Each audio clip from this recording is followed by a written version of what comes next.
But today I will be reading The Juice Box Bully. It empowers students to stand up and no longer be a bystander, but to be an upstander. So, here we go again. As Pete stood in front of his new class, Mr. Peltzer announced, "Let's welcome Pete to our team. Pete, you will be sitting behind Ralph." Settling into a seat, Pete pulled down his hat over his head so that only his eyes could be seen. Turning around, Ralph warned him, "They don't allow hats in the classroom here." "You're not my mother," snarled Pete.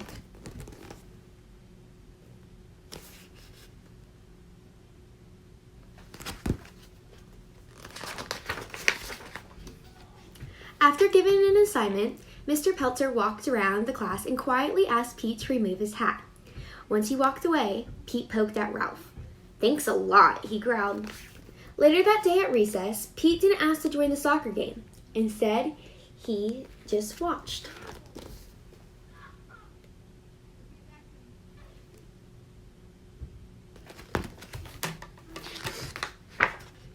"Hi, Pete," Ralph said. "Do you want to get into the game?" "Not with those nerds," Pete replied. "I don't like those kids." "What do you want to do?" asked Ralph. Pete smiled spitefully. "Let's steal the ball. We're bigger than them, and we can have our own game."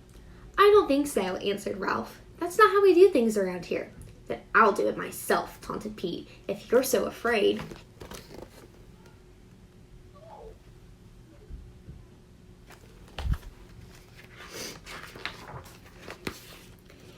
Pete ran over to the field and yelled, "Pass it to me!" When David passed the soccer ball, Pete grabbed it and ran off the field. "What is going on?" shouted David. Pete didn't answer. He ran faster and faster, then turned and waved the ball in the air. At first, the kids just stood there. Then they huddled together before walking over to Pete. Ruby and Lucy led the way.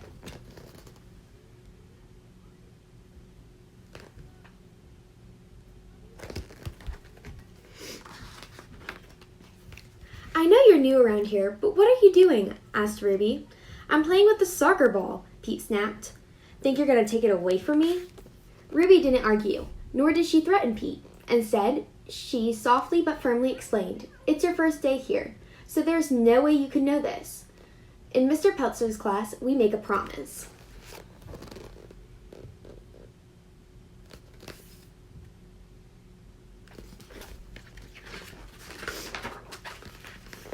"We promise to take care of ourselves, each other, and our classroom, and to solve problems peacefully.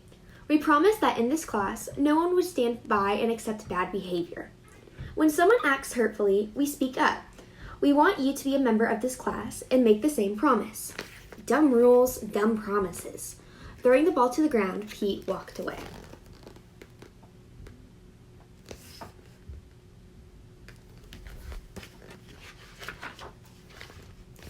The next day, Pete ate alone. When he finished lunch, the kids raced out of the lunchroom while Pete trailed behind.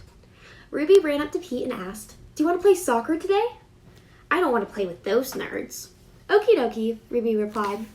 "Hey, Ruby," Pete called after her. Ruby stopped and turned. "Nice shirt," Pete complimented, then squirted his juice box right at her.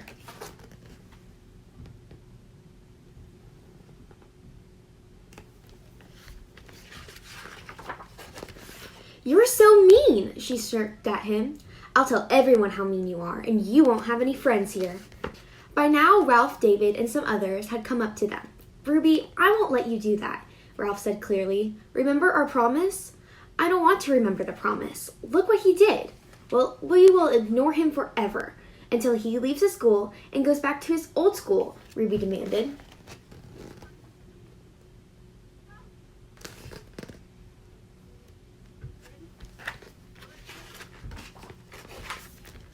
Ralph walked between Ruby and Pete. "We're not going to do this, Ruby. You know you are angry, and you can tell Mr. Peltzer if you want, but we're not going to let you treat Pete like this. And we won't put up with this bad behavior either." Ruby stomped away, leaving Pete and Ralph behind. "No one has ever done that to me before," Pete said. "Why did you stand up for me?" "I've been in your shoes, and I've learned that being a bully does not work."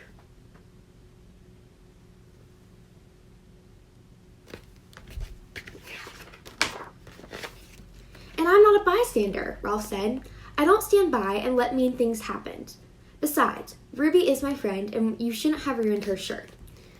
Won't the other kids be mad at you for sticking up for me? Pete asked. No way. They made the same promise that I did. We talked about it for a very long time in Mr. Peltzer's class, and every kid in here tries to keep that promise.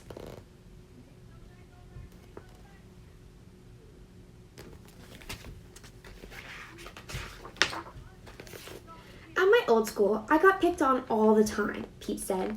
Everybody just let it happen, so I started to tease kids before they could be mean to me. Ralph replied, we decided that when someone tries to be a bully, no one will stand by and let it happen. We speak up or we ask for help from an adult, but we won't be bystanders to bad behavior.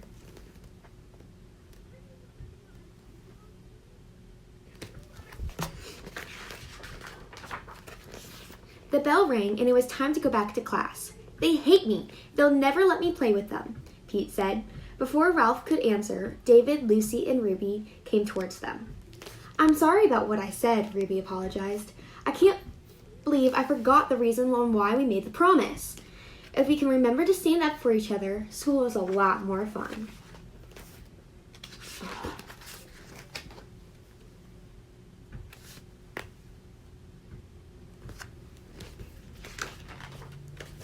Wow, the kids here are way different than my other school, Pete said. Maybe I'll give this promise thing a try. Great, let's go talk to Mr. Peltzer, said Ruby. Hey, Ruby. Sorry about your shirt, Pete added. Ruby smiled. No worries, I kind of like the new look anyways. Everyone laughed as Pete and Ruby led the way into class.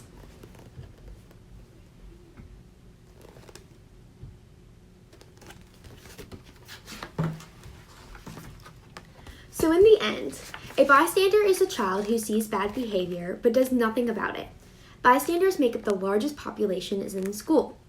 Experts say that bystanders have the power to reduce bullying in schools by speaking up. As kids, we can empower others to take action when they are witnessing a bullying situation. One way to adopt this practice is the promise, where we stand up to no longer being bystanders. As adults, we need to encourage students to speak up about troubling situations and reassure them that we are here to help them. We encourage you to make the same promises that these children in the story portrayed. The promise that these kids made was, I will speak up instead of acting as a bystander. I choose to participate in activities that don't involve teasing. I forgive others if they make poor choices. I model good behavior. I accept others for their differences. I include others in group situations. I will talk to an adult when there is a problem that I cannot manage on my own, and I am powerful in making a difference in my school. By making this promise, you stand up against bad behavior, and we can all put an end to bullying. The end. So this for sure is one of my favorite books, especially because at the end it talks about how big being a bystander is and how we all need to start being upstanders, especially towards one another, because if we can't have empathy for each other, then how are we supposed to survive in this world? Especially because of Corona and it being the big bad bully itself and taking us out. During this time, especially right now, we can all practice online being kind to each other. This is the perfect way because we are so used to looking at our phones and being on our phones. Cyberbullying is the number one way to bully right now. And so instead of that, let's all make this a positive time in life and encourage each other and put positive things out there, because Corona itself is being the bully and targeting us down and trying to stop us from living our life. But we got to keep pushing. We got to keep going. I'm so happy I got to read about this today, and I am so also excited to say that April 17th, I will be hosting my first ever #Let's Be Nice Day, and I had to move this because of the monster itself, Corona. But I cannot wait to go around to elementary schools, and if you want me to speak at your school, please reach out, and I will either be reading the Be Nice or the Juice Box Bully, or another book I just got that I'm excited to share. And I will also just be talking to the students about kindness and self-respect and empathy, as well as selling hashtag Let's Be Nice shirts. I posted about it today, and I am so excited that I have the official merchandise going right now. The shirts are $20, and part of that is going towards a very special tool that will be introduced later on. I'm still in the works on that. But other than that, this will be uploaded onto YouTube, so if you missed part of the story, you can always go back and look and watch it, and even maybe share it with your own classroom, since I know a lot of teachers are looking for activities and stuff for their kids to do online.